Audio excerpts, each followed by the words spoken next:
If you've kept up with this series, you'll know by now that Nintendo did a good job providing something for every N64 player, despite lacking third-party support.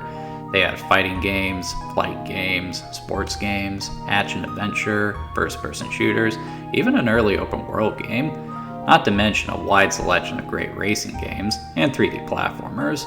Hell, towards the end of the N64's run, the console started to get some third-party support, with ports of Tony Hawk's Pro Skater, Spider-Man, Toy Story 2, and even Resident Evil.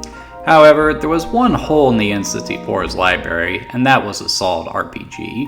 It's funny that ended up being the case because during the 16-bit era, the Super Nintendo was the place to be for RPGs. Earthbound, Secret of Mana, Breath of Fire, Chrono Trigger, and of course, Final Fantasy. This was due to a good working relationship between Nintendo and Square, which would eventually culminate in Super Mario RPG. Sadly, this relationship would sour due to Nintendo's choice to stick with cartridges as opposed to CDs. Square had big plans for their next RPG, Final Fantasy VII, and it wasn't going to be possible with cartridges, not to mention how expensive production was going to be. So despite the success they had seen on the SNES, Square decided to move production to the PlayStation. That was a slap in the face as is, but Final Fantasy VII would end up being one of the big monster hits of the generation, forever shattering the perception that RPGs didn't appeal to Western audiences. The genre was more popular than ever, and Nintendo had nothing to offer the masses. It wasn't through a lack of trying, though. Nintendo would frequently attempt to convince Square to bring Final Fantasy or one of their other franchises to the N64, but Square always turned them down. They were rolling in the dough at the time, so it would have been foolish for them to eat the added cost of production on the N64. Nintendo would also attempt to make their own RPGs, most famously Mother 3, also known as Earthbound 64, which sadly had to be cancelled due to troubles in development and the failure of the N64 DD. Nintendo would even attempt to get Square to make a new Mario RPG, which was probably their best pitch. The Mario name would guarantee strong sales, and given that Square would be working for hire, they'd make money regardless of its commercial success. Yet, despite the enticing offer, Square still turned them down. By this point, the N64 was in its twilight years, so Nintendo decided they needed to take another crack at making an RPG themselves, and they thought that a Mario RPG was their best bet. They delegated the task to Intelligent Systems, which was a good choice. They are best known for the Fire Emblem and War series, so they know a thing or two about RPG and turn-based mechanics. The team would rise to the task and would eventually give the N64 its own RPG, one that may not be giving Final Fantasy VII a run for its money, but one that is perfectly serviceable and still beloved by many.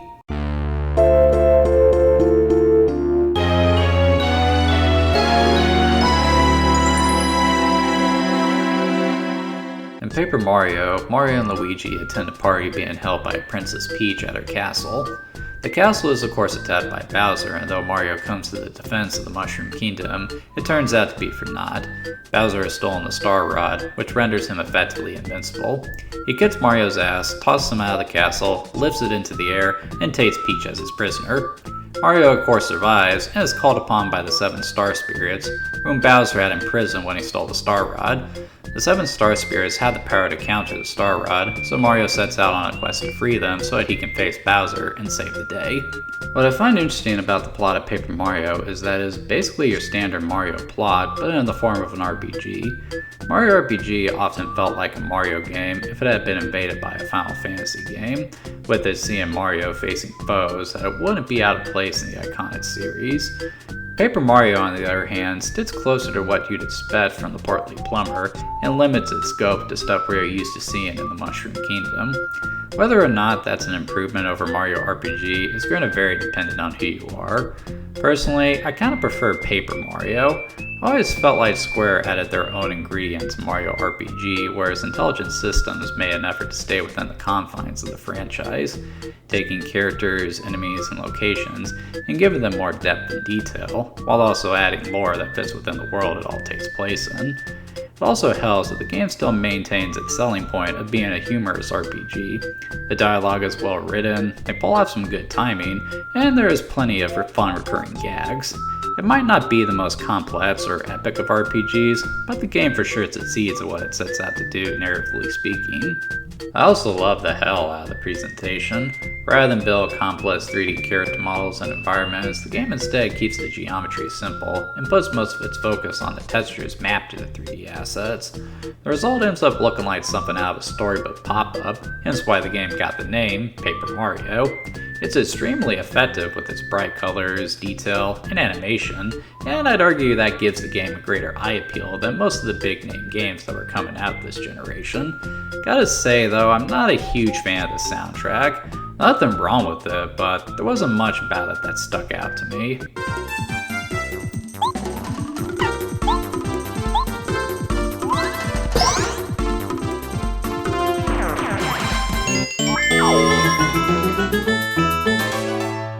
Getting into the gameplay, Paper Mario is very much intended to be a gateway RPG, so the mechanics are simpler and easy to understand than other games in the genre.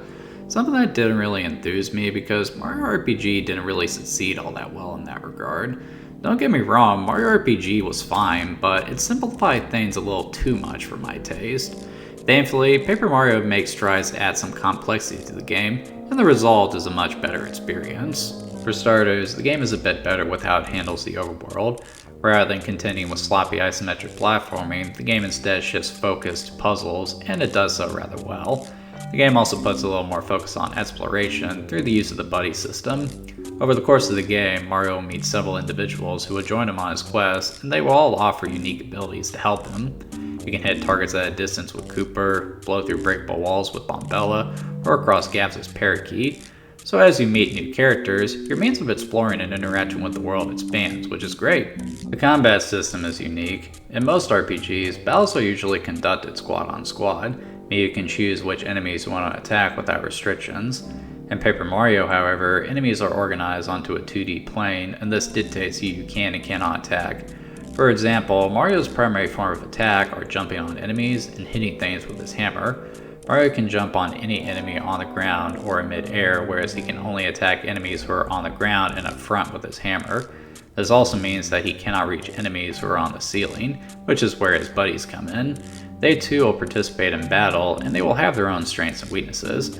Kooper, for example, is good at dealing with multiple enemies at ground level, but he has no options for airborne enemies, whereas Parakeet is less effective against crowds, but has no limitations on who she can attack. Knowing the strengths and weaknesses of your buddies, as well as strategically targeting foes, is the name of the game here, and it requires a bit more thought than your typical RPG. Some extra systems have been added for extra complexity as well. First of all, there is the badge system. These are equipables that provide a variety of benefits. These include stat buffs, increased health and power points, as well as extra special attacks. The catch is that you can only equip a set number of badges, and some require more space than others. This is something that you can increase as you level up. The other system is a star meter. Once you start freeing star spirits, it will grant you new abilities in battle. These function off a meter, which fills a little bit every time you have a turn, a great deal if you choose to have Mario focus. All this comes together to create a rather robust combat system that has just the right amount of complexity without it being too difficult to understand.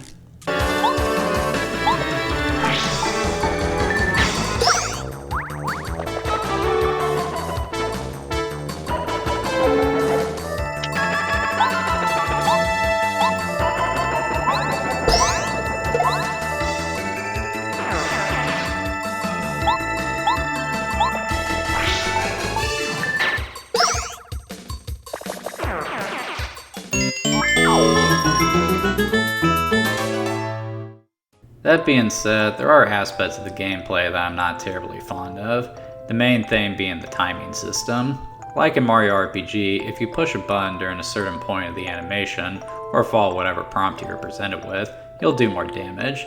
The intention was to add more interaction to the battles, but I've always found it more annoying than anything. Typically when I play RPGs, I find myself turning off my brain a lot of the time, particularly in games that have a lot of grinding. However, because of this system, I'm required to pay attention in order to do max damage. As a result, the battles have a tendency to drag. Granted, Paper Mario doesn't require grinding, which would probably break the game since enemies don't always respawn, but that also means you have to engage in combat as much as possible in order to stay on the grind. It makes Paper Mario kind of a chore to play, which is a problem in my case since I'm not the biggest fan of RPGs to begin with. I also kind of wish you could have more than one buddy in combat at once, because only having one limits your abilities a little too much in my opinion. Despite coming out at the tail end of the N64's life cycle and less than a year out from the launch of GameCube, Paper Mario would somehow find commercial success. I don't know if N64 players were just that starved for an RPG, if people were that excited for a follow-up to Mario RPG, or if the lack of a Mario game on GameCube at launch had something to do with it, but Paper Mario would reach number 36 in terms of sales. Might not sound that impressive, but at this point, that's nothing to sneeze at. The game was also a critical success, so the game would get a sequel on GameCube. Paper Mario and the Thousand-Year Door is widely regarded as the best game in the series, and has slowly garnered a reputation as one of the most beloved games Nintendo has ever produced. Sadly, it would be the last game in the series to really land with audiences, though there would be several other Paper Mario games released over the years. For whatever reason, fans just wouldn't take to them, with the franchise falling lower and lower down Nintendo's priority list with each release. The most recent game in the series, though, a remaster of the Thousand-Year Door, appears to have done well, so here's hoping Nintendo gives Paper Mario another shot in the future. Speaking personally, I'm not the biggest fan of Paper Mario myself. Now, it's not to say I didn't find some enjoyment with it. In fact, I'd say between this and Mario RPG, I probably prefer Paper Mario, but I just don't think it's terribly successful as a gateway RPG. I still maintain that the definitive gateway RPG is Pokemon because while it is built on simple gameplay concepts, it is able to be complex in its simplicity. It has a complexity typically associated with the genre, but it's easy to understand that complexity, whereas Paper Mario sacrifices complexity for simplicity. I'd also argue that Paper Mario isn't fully succeeding at being a Mario RPG, but rather an RPG with a Mario paint job.